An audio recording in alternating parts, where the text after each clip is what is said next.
What's going on, everybody? Texon Productions here, and today we're going to be testing out this laptop cooler and seeing if it actually works. So, without further talking, let's get into the video.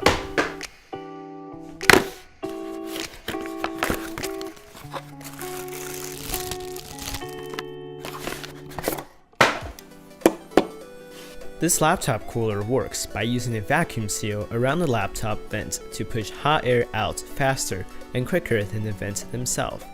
It comes with 4 different shroud sizes to get a good seal around your laptop vent. The construction of this laptop cooler is only decent, with annoying glossy plastic that scratches easily and a cheap plastic build.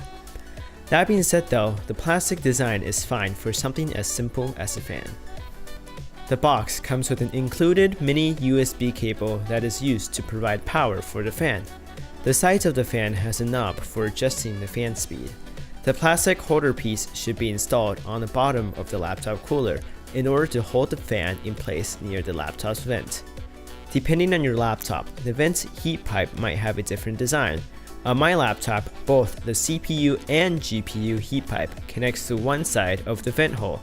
If your laptop has 2 vents, then I recommend placing the cooler on the vent in charge of cooling the GPU. The fan itself is very loud and tends to create a rattling sound due to vibrations. However, the rattling problem was quickly resolved by placing a sponge between the cooler and the table. Alright, so enough said. Does this product actually work? Well, for the testing of this product, I will be using my Acer Aspire 772G gaming laptop with Intel i7 and a dedicated NVIDIA GTX graphics card. I began this test by setting up a control group. I wanted to know if rendering videos was any faster with the cooler installed versus without the cooler installed. Using a sample footage of 5 minutes H.264 bitrate at 1080p, the video took around 7 minutes and 43 seconds to export without the cooler. With the cooler, the video took only around 5 minutes and 33 seconds to export. That is around a 30% reduction in rendering time. Using the Intel Extreme Tuning software, I stressed the CPU until thermal throttling kicked in to lower the CPU temperatures.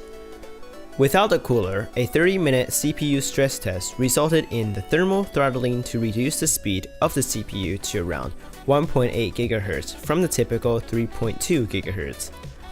With the cooler, however, the thermal throttling still kicked in with the 30-minute CPU stress test, but only had to reduce the speed to around 2.4 GHz.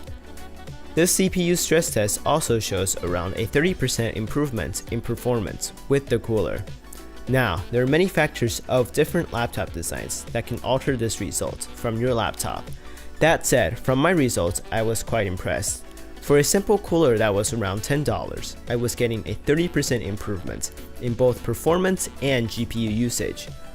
Again, different laptops will give different results, but for my laptop and for my uses, especially with video editing where both the CPU and GPU is heavily used, this worked really well, and I'm quite surprised by it.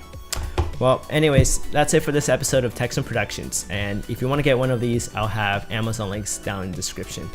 Thanks for watching, and I'll see you next time.